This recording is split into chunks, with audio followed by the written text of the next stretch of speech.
For today's topic, we explore and analyze the 2004 presidential election. When I did the video on the 2000 presidential election in part one, I mentioned that I did not see the appeal of George W. Bush, and I did not think he would be a good candidate when he ran that year, as I didn't see qualities that I thought would appeal to voters. I thought the same thing about John Kerry, I gotta say, when it turned out that he would be a candidate in 2004. I'd watched him a lot on interviews over the years on Sunday talk shows and other programs, and I wasn't all that impressed. He would often answer questions talking without really saying much, and when he would answer those questions, I found his answers to be rather hollow. There was not much substance there, I thought, and I didn't think he would appeal to voters. But a difference between Bush in 2000 and Kerry in 2004 is that when Bush was the candidate in 2000, he was the front runner from the very beginning and pretty much kept that spot for the entire campaign. By contrast, in 2004, it will be much more of a roller coaster ride for John Kerry. And we'll be talking a lot about that here in today's video. We're going to be talking a lot about 2003 in particular and how up and down that was for Kerry and some of the other candidates that were running. And I'm also going to discuss the events that happened after the 2000 presidential election leading up to 2004 and the prelude to the 2004 election. So if you want to see any of the videos I did on earlier elections, I did 1992, 96, and two videos on 2000. I'll put those links in the descriptions below. But for now, stay tuned for this video on the 2004 election. Bush will begin his first term with many people questioning his legitimacy. He was the first president in over 100 years to win the presidency without winning the popular vote. And there were a lot of questions about whether or not he legitimately won the Electoral College vote, as he only won Florida by the narrowest of margins, and there were some irregularities in that Florida voting. Furthermore, Republicans lost seats in the Congress in 2000. They would barely control the House with only a small margin, and they would control the Senate with a 50-50 tie with Vice President Cheney there to break that tie. So Bush began his presidency with questionable support from the American people. One advantage Bush had was a disciplined Republican caucus in the House of Representatives. The new leadership comprised of two Texans, Dick Armey and Tom DeLay, the majority leader and majority whip, respectively. They knew Bush from his days in Texas and were on board with his agenda. DeLay was considered skilled at getting fellow Republicans to vote the way he wanted, which was often the way Bush wanted. Now, Dennis Hastert was the speaker, but he wasn't as polarizing as his predecessor, Newt Gingrich. Hastert would be low-key and more congenial, and he'd delegate some of the rougher tasks to Armey and especially DeLay. Dick Hepburn at this time would be the House Minority Leader. He had been Majority Leader earlier, but with the 1994 elections, when Democrats lost control of the House to the Republicans, he became the Minority Leader. He had hoped to get the majority back, but that didn't end up happening. So in 2004, he's going to end up preparing to run for president himself. The Senate Majority Leader at this time will be Trent Lott. He had been a former ally of Newt Gingrich, but as he settled into his leadership role in the Senate, he's going to take on a much more mellow, statesman-like role. He's going to manage to get bills passed, but at this point, he had no wiggle room in his majority, and the Senate caucus was more independent than the House counterparts. Tom Daschle at this time would be the Democratic leader. He'd be the Senate Minority Leader. There would be a federal budget surplus in 2000, something that was rare since the Great Depression, as government was taking in more revenue than it was spending. This was due to a strong economy in the second half of the 90s and some tough budget choices made throughout the 90s. Those tough choices came with political costs, and it seemed like now Bush and his Republican allies were less interested in fiscal discipline and were looking to engage in more popular policies, taking advantage of this surplus. Bush had campaigned on a large tax cut.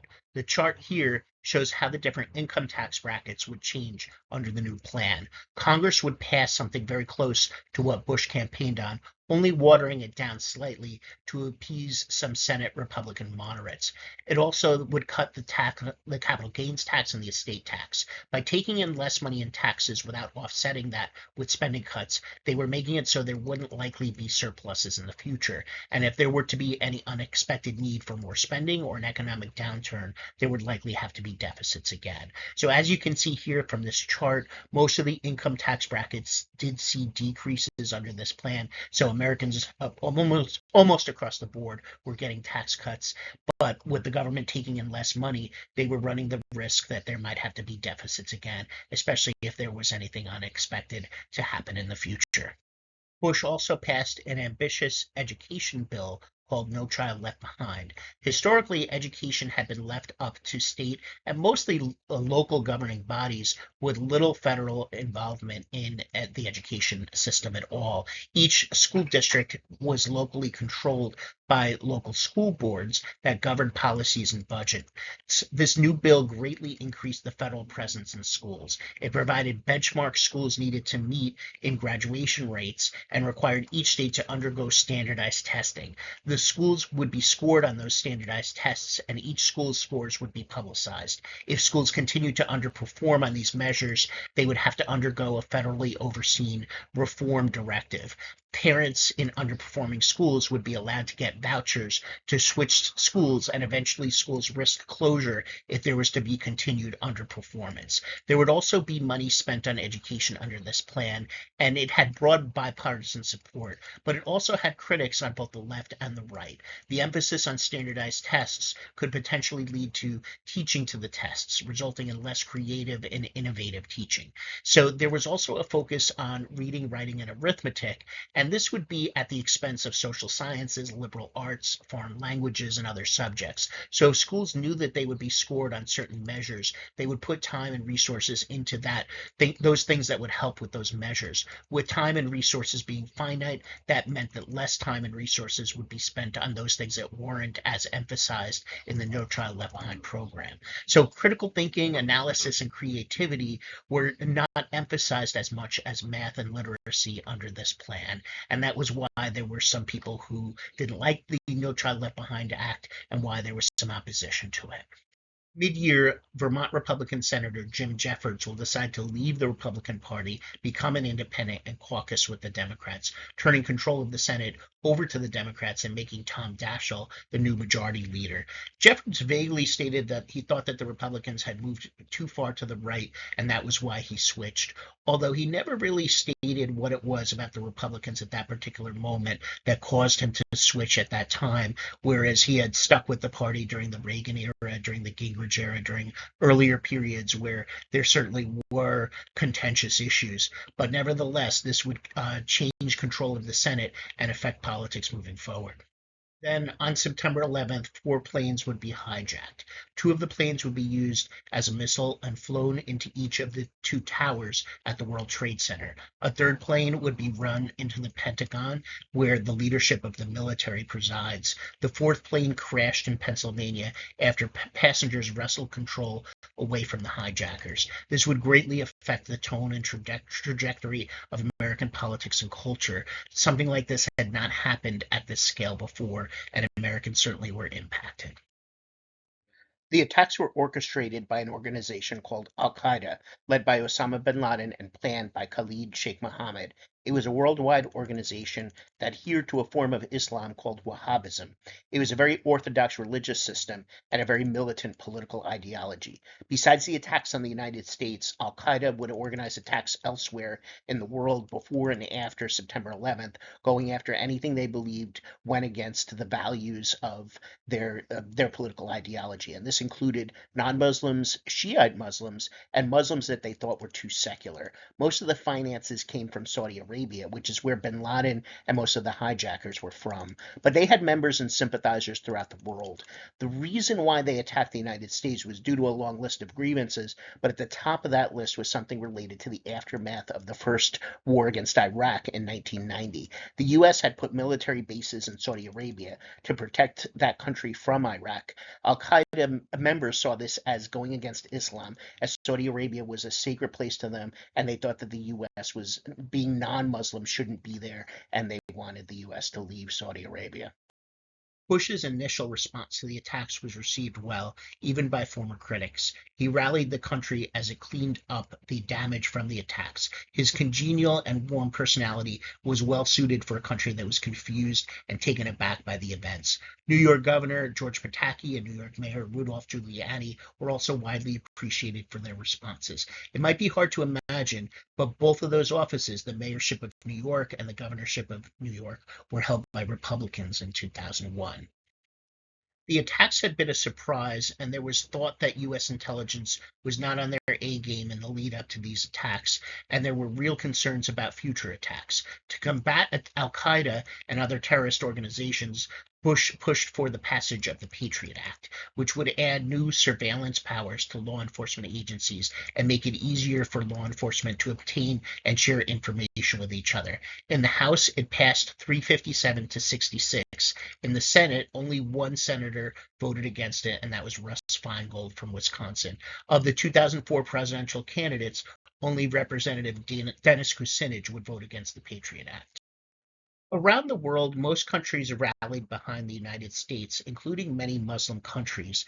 Pakistan, for example, would arrest Khalid Sheikh Mohammed and turn him over to the US military. But Afghanistan was a country led by an Al Qaeda sympathetic entity called the Taliban. Bin Laden would receive a safe haven in Afghanistan, and it was believed that Al Qaeda militants were trained there. The US would begin a war with Afghanistan with wide bipartisan support. Initially, it would be a success as the Taliban would be defeated and lose power over the center of Afghanistan, but they would move to more rural parts of the country and would continue to fight the US backed new regime. The new regime would struggle to get control of the large and geographically diverse country. Initially, though, the war was popular and seemed to have gotten off to a good start. Bush would then shift focus on a different Middle Eastern country, Iraq. Remember, it was the presence of the U.S. military in Saudi Arabia in response to Iraq that upset Al Qaeda in the first place. Many believe that its leader, Saddam Hussein, should have been removed in the early 90s after he invaded Kuwait and was defeated by a U.S. led military campaign. There had been a coup attempt against him that was then put down. One of the conditions of the ending of the war was that Hussein allow UN weapons inspectors in to ensure that he was not developing chemical or biological weapons. He had developed such weapons in the past and used them both on his own people and on people in neighboring countries. After a period of time, the weapons inspectors were kicked out, and it was assumed that Hussein was developing them again. And while Hussein was not initially allied with Al Qaeda, there was concern that he would be perfectly willing to sell his weapons to them and they could use them on the US or its allies. Bush gave Hussein an ultimatum to let the inspectors back in or risk being removed from power. Hussein did not let the inspectors in. There was talk among some European leaders and Democrats that there should be one more extension on the deadline to give Saddam one more chance to let the inspectors in, and they would support the war if he didn't let them in by the new deadline. Had Bush gone along with that, there would have been a broader coalition supporting it. But he argued that the threat was imminent and that this became the main debating point in the final weeks before the war. Contrary to what people would say later on, it wasn't about nuclear weapons, as everybody acknowledged that there was no imminent nuclear threat. But Bush did believe that there was a chemical and biological weapons threat, and he believed that that was imminent. So he had some allies that supported the war effort, including Britain, Spain, and Poland, but the coalition would not be as large as his father's coalition had been in the first Gulf War. Bush sought authorization to use military force against Iraq. Now, the U.S. Constitution states that Congress is the sole body with war declaration power. This vote basically transferred that responsibility to the president. And while congressional support for the war in Afghanistan was nearly unanimous, there was some opposition to the war in Iraq, as you can see in these charts here. The charts are broken down by both houses, the House of Representatives and the Senate, and by party, how the different Democrats voted and how the Republicans voted as well. Now, some would later try to portray this vote as a sort of procedural technicality, but if you watch the debate as it unfolded in Congress, and it had been televised on C-SPAN, but you can watch the debate on YouTube, it was taken very seriously at the time. It was an important vote to go to war or not, or to transfer that power to the president or not. And the members of Congress, at least most of them, seem to be taking it very seriously indeed. So let's take a look at how this vote broke down. As you can see in the House of Reps, there were more Democrats that voted no than voted yes. But there were quite a few that did indeed vote yes. 81 voted yes, 126 voted no. On the Republican side, 215 voted yes, with 6 voting no. We had the one independent, who was Bernie Sanders, voting no. So the vote tally in the House was 296 yes and 133 no. So a pretty lopsided vote, although there was a pretty strong opposition as well. Now, in the Senate, most Democrats actually voted yes. We see 29 voting yes, with 21 voting no. On the Republican side, 48 would vote yes. Only one would vote no, and I think that was Senator Chafee of Rhode Island. The one independent, Jim Jeffords, mentioned earlier, voted no. So the final vote was 77 to 23. Now, of those that would run for president, Dick Gephardt voted yes, Kucinich voted no, but Senators Kerry, Edwards, and Lieberman would all vote yes, with Senator Bob Graham voting no. After the vote, there would be congressional midterm elections. Republicans would do well, and they would regain control of the Senate and expand their numbers of seats in the House. This is unusual for a party in power. Usually the party in power loses seats in the midterms, but this was the exception. They gained seats here. And you can see the pictures there. I have Senator Paul Wellstone. Now, I mentioned earlier the debate in Congress about the war in Iraq. Paul Wellstone gave a very impassioned speech explaining his vote. He ended up voting no, but he gave a very good breakdown of the different arguments and why it was such a tough decision for him. So again, for those who think that it was just a procedural technicality, listen to Paul Wellstone's speech, and I think you can get a sense of the gravity of the vote. Now, Paul Wellstone would pass away in between the vote and the election, and he was running for re-election. It was to be a very tight race. So after he died, the Democrats replaced him with Walter Mondale, who had been a former vice president and a presidential candidate in 1984.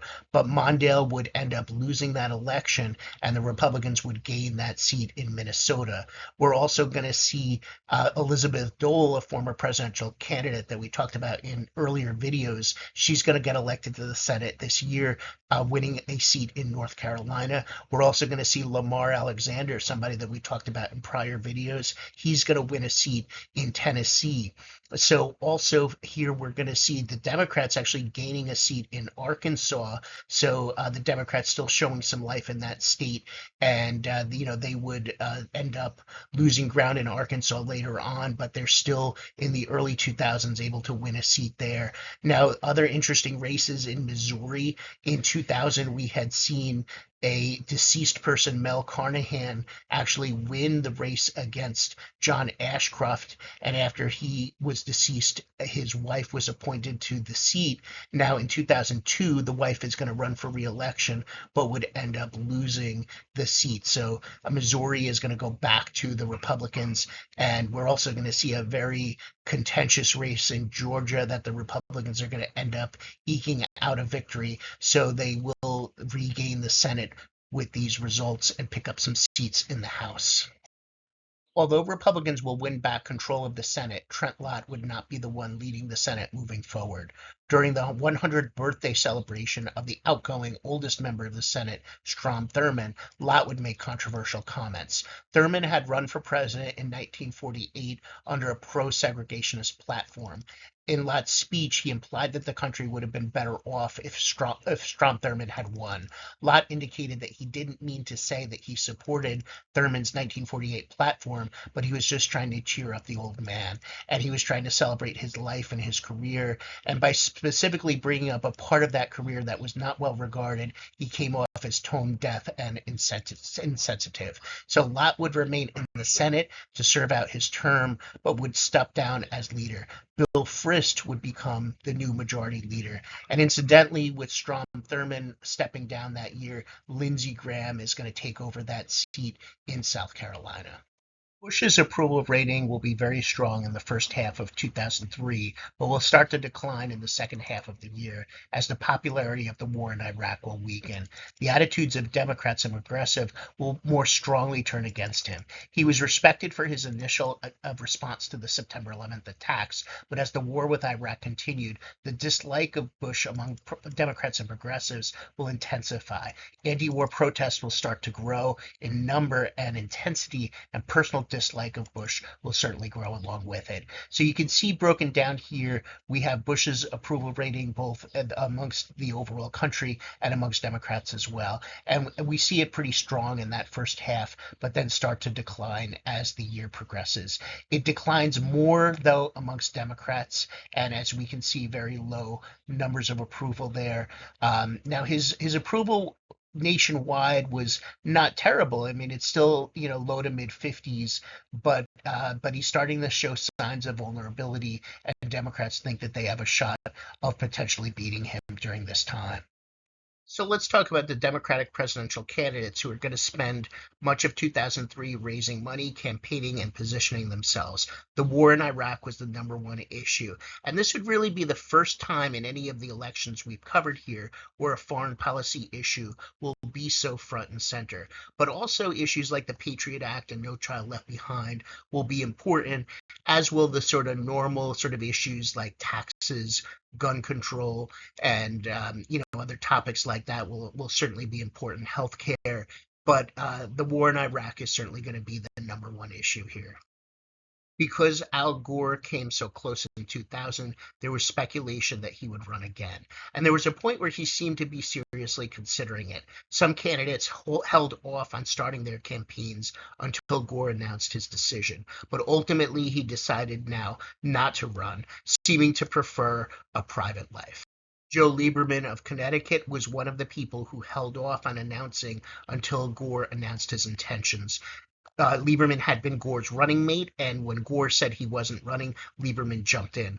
Lieberman was something of a centrist from the Scoop Jackson wing of the party. He was hawkish and somewhat socially conservative. He had been on the Armed Services and Foreign Relations committees in the Senate, and he had been a critic of violent video games. He was fairly religious, and this led him to have some somewhat socially conservative views. He supported the war in Iraq. He was a free trader and was very media friendly.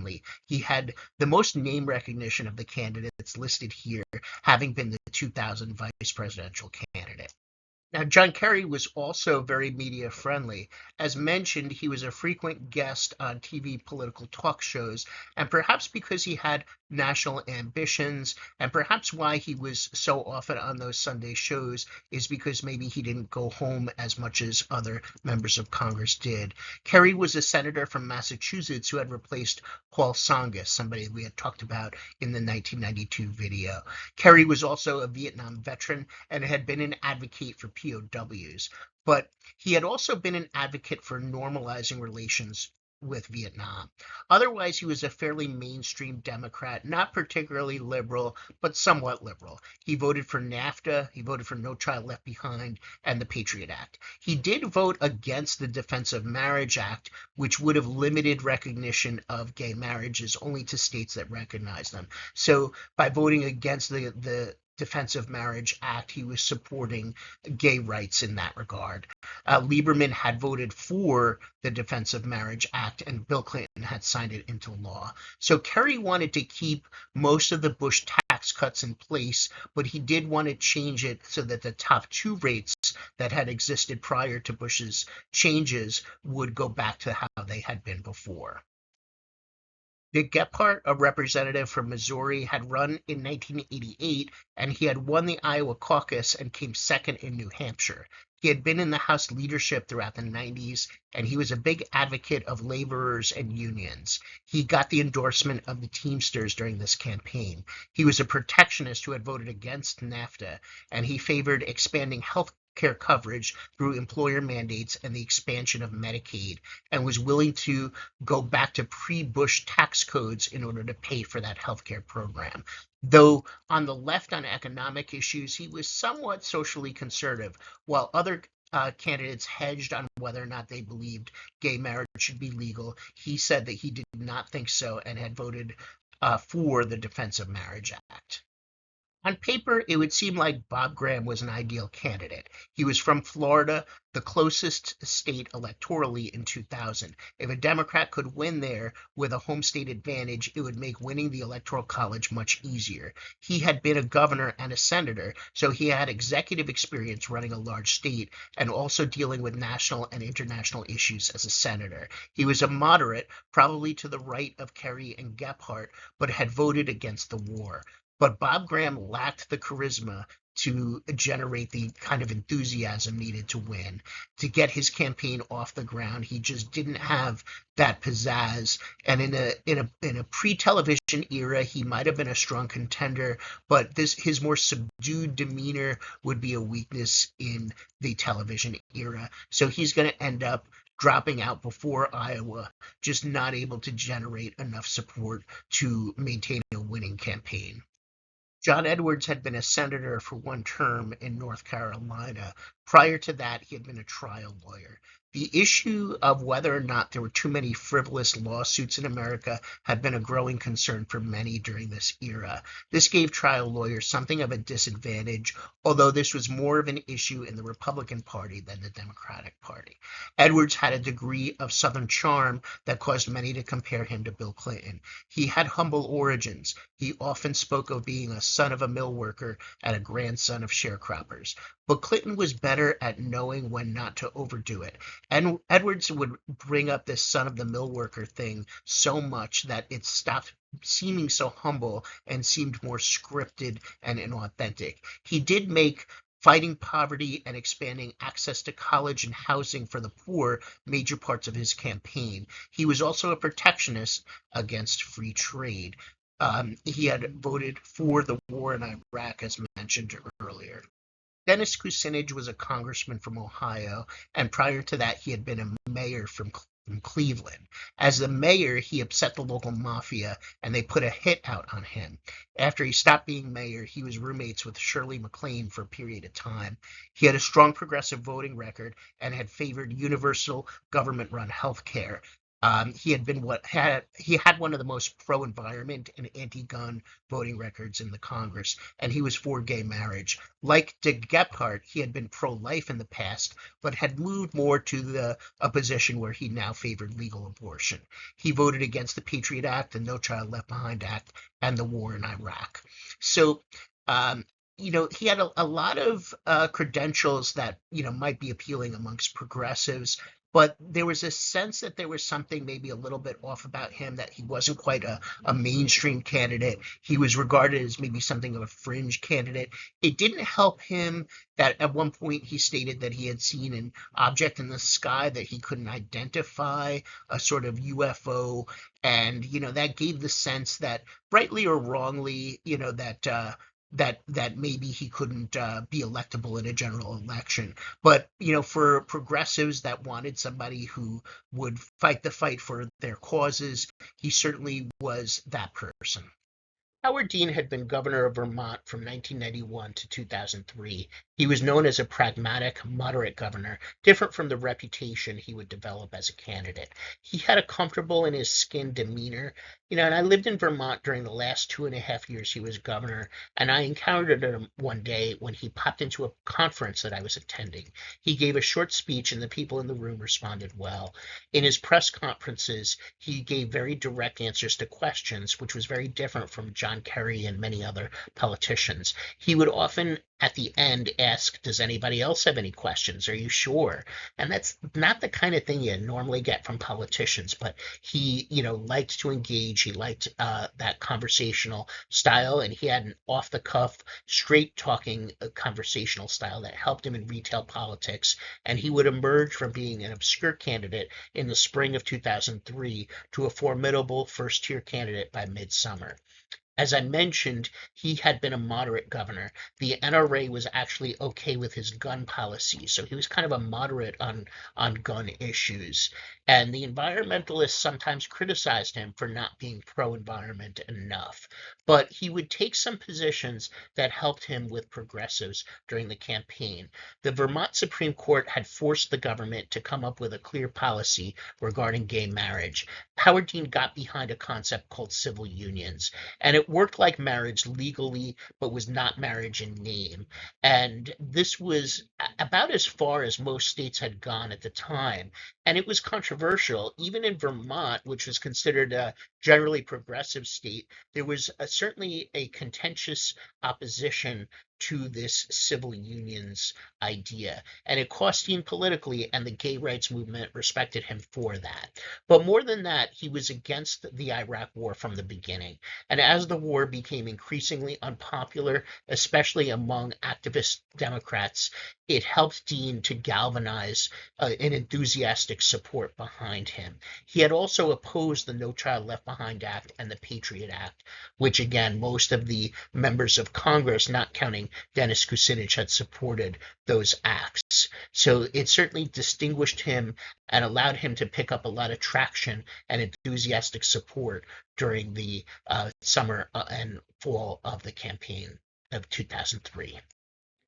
The Reverend Al Sharpton was a minister and political activist from New York. Early in his career, he was something of a rabble-rouser, being a loud critic of police, and he spoke out a lot on racism. By 2003, he had mellowed somewhat and presented these views in a more toned-down manner. His positions were generally on the left as he espoused left-wing populist ideas. He had run losing campaigns in New York, never successfully winning office, but he attempted here to win over enough voters amongst a progressive base in the Democratic Party. So as I said earlier, the Iraq War is going to be the number one issue. So I wanted to spend a little bit more time examining that and examining some of the possible different Democratic positions that there could be on this war. So position one is I supported the idea of the war, but I do not like Bush's execution of the war. I think I can execute it more successfully. And this would be Joe Lieberman's position and more or less Dick Gephardt's position. So they voted for it and they stood behind that vote, but they just kind of felt like Bush's execution was not as good as it could be. Now, position two is I never supported the war. And that was Howard Dean's position, that was Bob Graham's position, and Dennis Kucinich's position. Those two gentlemen voted against the war in Congress. Howard Dean was not in Congress, he was a governor, and Al Sharpton was not in Congress either, but he said he opposed it from the beginning. Position three is I once supported the war, but I've since changed my mind and now oppose it. Now, in 2004, interestingly enough, none of these Democratic candidates are going to hold that position. In later years, candidates will. In fact, Edwards in his 2008 campaign will switch to this position. Joe Biden will take this position in his campaigns later on, but in 2004, no one's going to take that position. No one's going to be willing to say that they changed their mind. What Kerry and Edwards and incidentally Hillary Clinton in 2008, their position will be this position four. I voted for the war, but I didn't really vote for the war. I voted to give Bush authorization, and he made the decision, which I disagree with. Now, the problem with that is that the Constitution does give the responsibility of war declaration to Congress. So the buck has to stop with the people who the Constitution give the power and responsibility to. And when you have a responsibility and you delegate it and you don't like the decision made by those who you delegated it to, you kind of have to take responsibility for that. And I think that kind of cop out is going to hurt Kerry and later Hillary Clinton because voters, whether they supported the war or not, are not going to respect people who don't kind of stand behind their positions. And I think that is an important factor to bear in mind. Now, there would be some voters that would misunderstand their positions. I had come across people who believed Kerry had each of these positions during 2004. Many believed that he was against the war from the beginning wrongly. He had voted for it. And there were some people that said, hey, look, can a person change their mind? Yes, they can, but he never in 2004 said that he changed his mind. He said that he never really supported the war, but he just voted to authorize the president. Similarly, I had people say that he had a nuanced position. Not everything is black and white. And that's a good point. Not everything is black and white. And that was kind of like what Joe Lieberman and Dick Gephardt were saying, but that wasn't really what Kerry and Edwards were saying. They were saying that they voted for something that they didn't really support. And I think that that is going to haunt Kerry and Edwards moving forward. So I thought we would look at some polls from 2003, from the sort of early part of 2003. And looking at this first one here, January 30th to February 2nd. So we're having the winter here. And a lot of people forget that Lieberman started off as the front runner and would remain the front runner for a good chunk of 2003. So we see him here in this LA Times poll at 25% and Kerry in second with 20%. And the rest of the candidates there mired in single digits. Then we move on to the spring, and we have April 3rd, a Washington Post ABC poll. Lieberman is still going to be taking the lead in that poll with 29%. And then we're going to see Dick Gephardt move in the second with 19%, Kerry with 14. The rest of the candidates are going to be below 5%.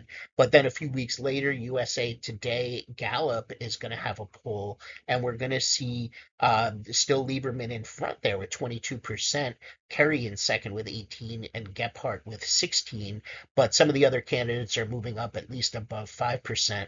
Then as we move into the summer, Washington Post, ABC, all the candidates are going to be close and under 15% in that poll. And then as we get into midsummer, Time, CNN, we still have Lieberman in front with 18%, Kerry in second with 15%. Now Howard Dean is starting to move into double digits as he's at 10% in that poll, and Gephardt is actually at 13%. And then in August, we have a USA Today Gallup poll, and that's going to show a real cluster there. Lieberman's still in front, though, with 18%, and then we're going to see Gephardt and Dean tied at 15%, and Kerry by this point is moved down in the fourth place there with 12%, but it's still very close amongst all those different candidates. So with the summer polls showing it pretty close nationally, the results in the early states could make a difference, boosting a candidate or hurting a candidate potentially if they do poorly in those early states. And we're seeing some different numbers here out of Iowa and New Hampshire than what we see at the national level. Now, Lieberman had been ahead at the national level, but with only a slight lead as we move into the summer, whereas Howard Dean is much stronger in Iowa and New Hampshire, having a lead in both states, though that lead is going to be a narrow one. So in Iowa, we see Dean with a small lead over Dick Gephardt, who is in second. Now in New Hampshire, Dean is going to have a small lead over John Kerry, who is in second. Now, Lieberman, who is ahead nationally, is fourth in Iowa and third in New Hampshire, kind of a distant fourth and third, respectively. So if he would end up doing that poorly, that could end up costing him enough momentum to cost him the national lead. Whereas if Dean could conceivably win both of those states, it could certainly boost him. But also, we see Gephardt and Kerry certainly within striking distance, Gephardt in Iowa and Kerry in New Hampshire. The internet will be in more homes than ever at this point, and broadband, high-speed internet will be more common. Howard Dean's campaign will be the most effective at using the internet as an organizing and fundraising tool. Because he had such high support among young people and activists, it all went hand in hand. They used meetup.com to help Dean's supporters connect and organize grassroots activities to help the campaign and help raise funds. Dean used the money he raised to run ads around the country, helping to raise him more funds. So he had a fundraising advantage and an organizational advantage as well, and the internet was a big part of that. Because of the anti-war factor, Dean would get larger, more enthusiastic crowds, and this helped him be seen as having some real momentum. He fed off that energy and sometimes would ramp up his own energy to match that of the crowds. This transformed him from a more mild-mannered, pragmatic governor to more of a movement leader and this image would be the one most people outside Vermont would know him for. This could be a double-edged sword, though, as many moderate voters were uneasy with a movement leader, and concerns would be raised about whether such a candidate could beat George W. Bush, which increasingly became an important obsession with mainstream Democrats. Dean became a target in the debates. As he attacked the sitting senators and representatives for their votes, they became defensive and struck back, often ganging up on him, especially as he became seen as the frontrunner in the late summer and fall. They felt that by criticizing their votes, he was showing his political naivety, and they seemed to work together to bring him down a few notches. Over time, these blows started to have an impact. Also, his straight talk started to be a liability. He acknowledged in one debate that improving working standards would cause prices at Walmart to go up, an economic reality that progressives usually don't acknowledge out loud. He also said that he wanted to appeal to the type of voter that drives a pickup truck with a Confederate flag waving. While the idea of appealing to a wider array of voters is something everybody wants to do, mentioning the Confederate flag allowed his opponents to criticize him for being insensitive. So going into the fall, Dean would emerge as the nominal frontrunner, but he was very much battered and vulnerable because of these attacks. A late entry into the race would be Wesley Clark. Often candidates who enter late have some advantages, but also some disadvantages. They come in after the other candidates have been beating each other up, and fatigued voters start wanting to know if there aren't any other choices out there. They can come in as a fresh face, get some attention and some momentum, and have the advantage of not having been scrutinized for as long as the other candidates have had. But they often lack the organization and the ground game that the longer campaigns have.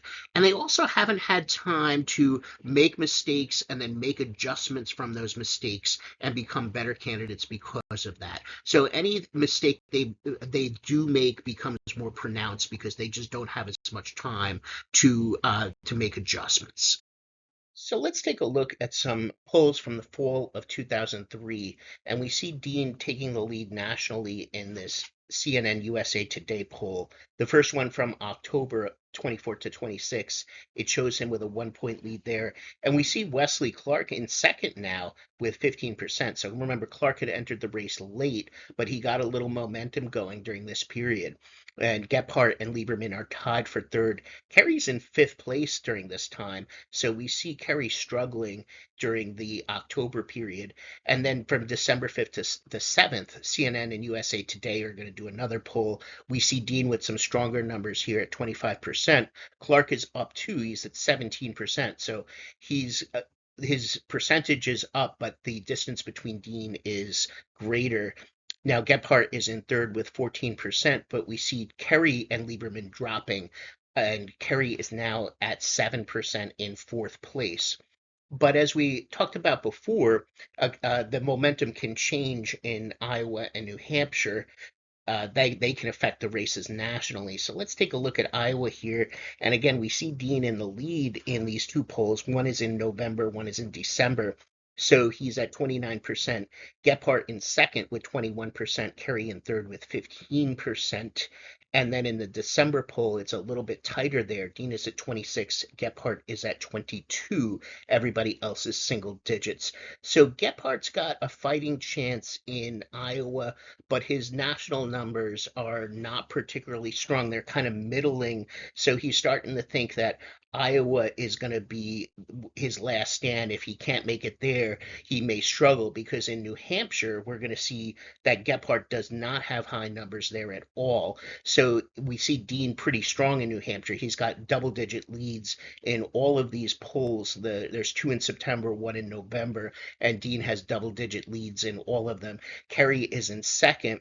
The only other candidate with double-digit numbers besides Dean and Kerry is Wesley Clark in one poll where he's got 11%, but Gephardt is mired in single digits in each of those polls in New Hampshire.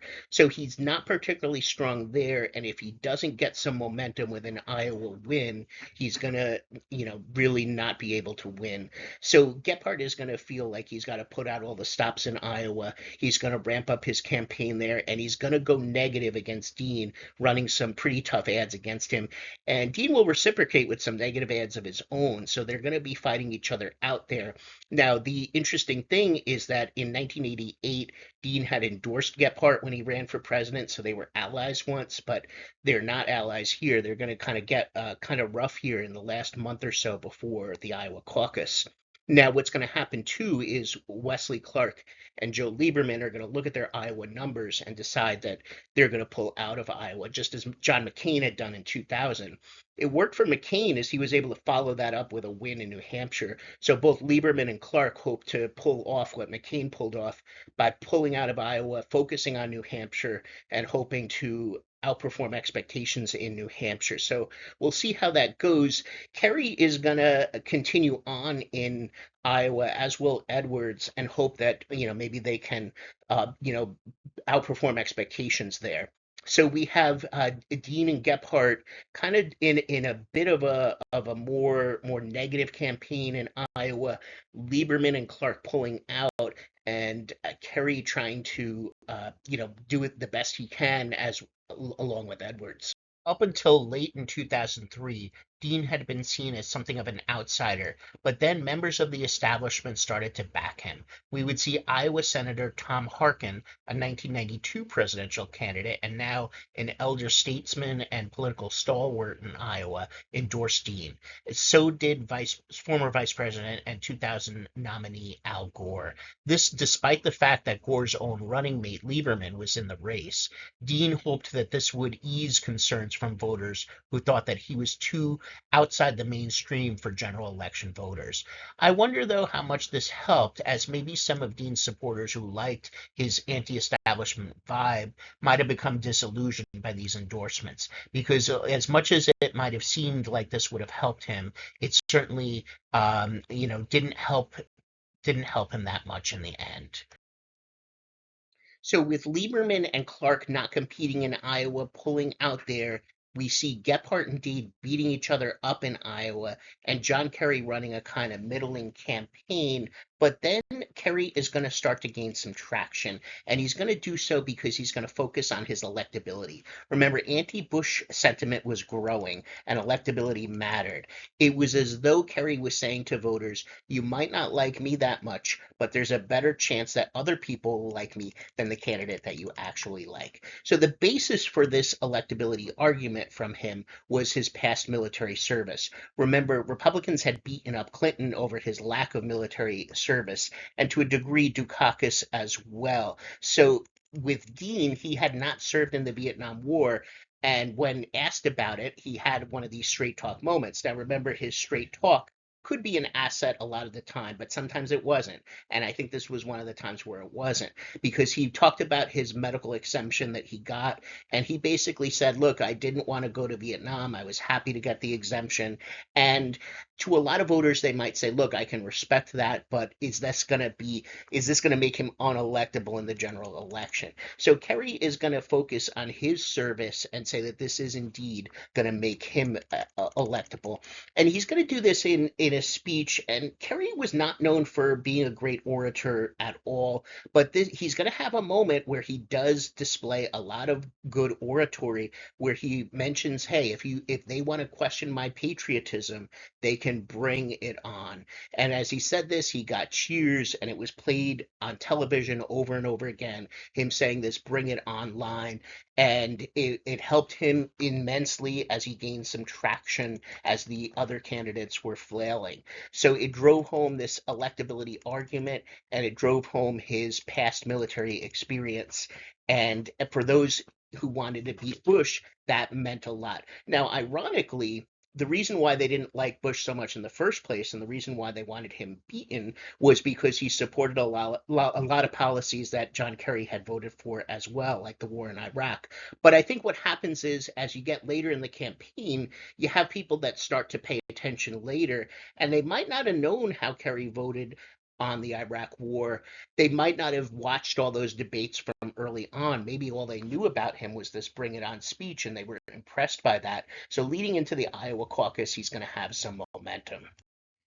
And that surge is going to cause some results in Iowa that were very different than the polls that we had seen from the latter part of 2003. So John Kerry is actually going to be the candidate who wins the Iowa caucus with 37% of the vote, gaining 21 delegates.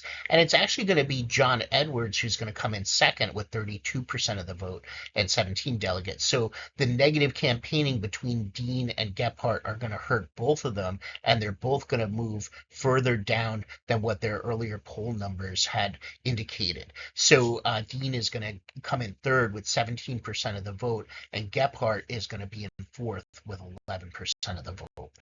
Remember, too, that Gephardt had won Iowa in 1988, and he was a close second for a lot of the polls throughout 2003. So that fourth place finish with no delegates really hurt him.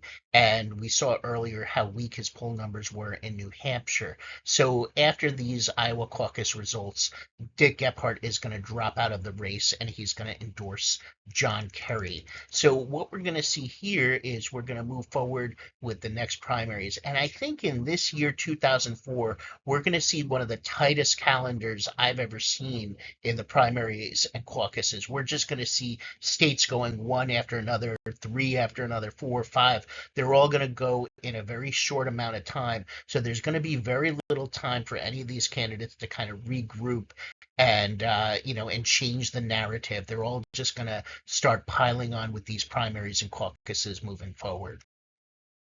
After his third place finish, Dean sought to soldier on, dust himself off, and move on to the next contests. During the course of his concession speech, he sought to rally his supporters to help turn things around. In so doing, he gave a poorly performed speech where his tired energy seemed to spill over. The optics were bad, and the excerpts of this poorly delivered speech were shown over and over again on cable news, further weakening his ability to turn things back around. And there simply wasn't a lot of time to turn things around with other primaries about to occur very soon.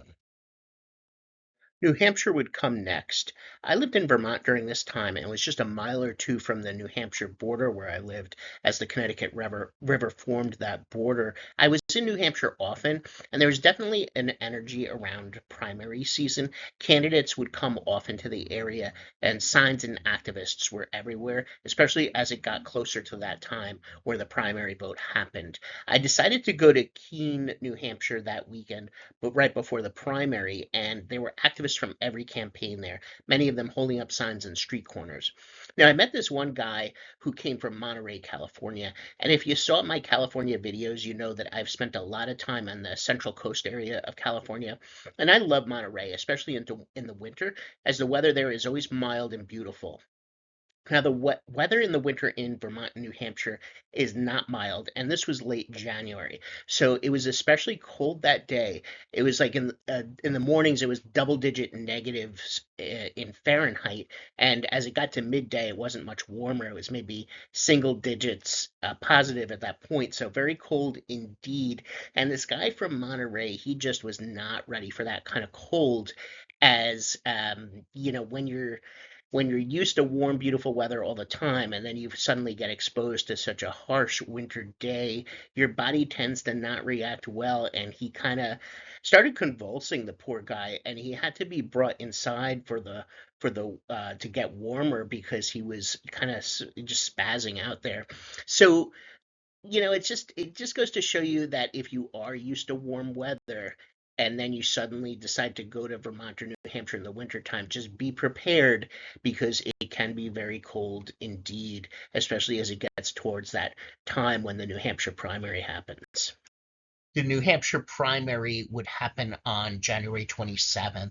In the week between Iowa and New Hampshire, Dean tried to turn things around, but he spent the first few days responding to the negative reaction surrounding his concession speech after the Iowa caucuses. So he started to turn things around a little bit in the a few days later as it got closer to New Hampshire, but it was too little too late. As we see here, Kerry ends up winning New Hampshire. Dean comes in second. A better showing for Dean than in Iowa, but still trailing Kerry by double digits. And we see Wesley Clark coming in third with 12%. John Edwards also with 12%, but a little bit behind Clark, and then Lieberman in fifth place with 9% of the vote. So none of them receiving delegates, and this primary occurred 8 days after Iowa.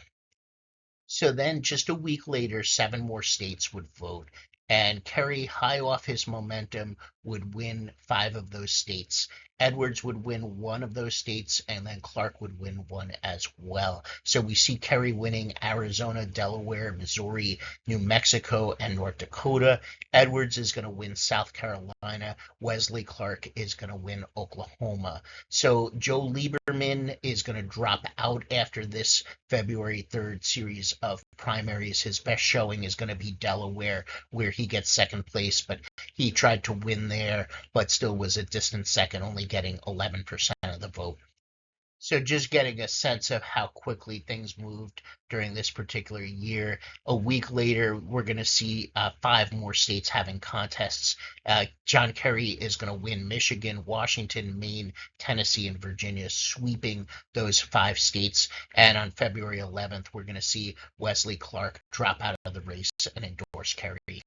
So Dean is going to make his last stand in Wisconsin, thinking the state was suited for him, but he's only going to come in third there, and he's going to drop out shortly thereafter. Although he will end up winning the Vermont primary after dropping out. Now, John Edwards is going to limp into more contests going into early March, but he's going to also drop out after early March, only winning the two Carolinas, North and South Carolina, before making that dropout decision. So Kerry's going to win after spending much of 2003 with sort of middling kind of poll numbers, but he's going to benefit from a compressed primary schedule and how his surge was perfectly timed to happen right before that surge of primaries. And many candidates who are not front runners hope to have this kind of success. They hope that by focusing on one or two early states, winning there, and then picking up momentum and then sweeping across the country could happen. But it's very rare that that actually does work out. This is one of the few counterexamples where it did. And I think, like I said, I think the compressed schedule certainly helped him, the timing of his surge, and the fact that, the other candidates were kind of beating each other up so successfully. I think that that worked to his favor as well. So Kerry would go on to the general election picked largely because of his electability. But was he electable? If you're trying to energize people against a president during an increasingly unpopular war, how do you do that with a candidate who voted to authorize that very war? And notwithstanding his Bring It On speech, does he have the charisma to win a general election? Is he a little too aloof? Is he a little too Washington? Will his struggles with straight answers to questions is that going to be a liability for him? And he dared them to challenge his patriotism. Will they take him up on that? Stay tuned for part two and find out more about that general election. So leave your comments in the comment section, and if you liked this video, hit the like and share this video.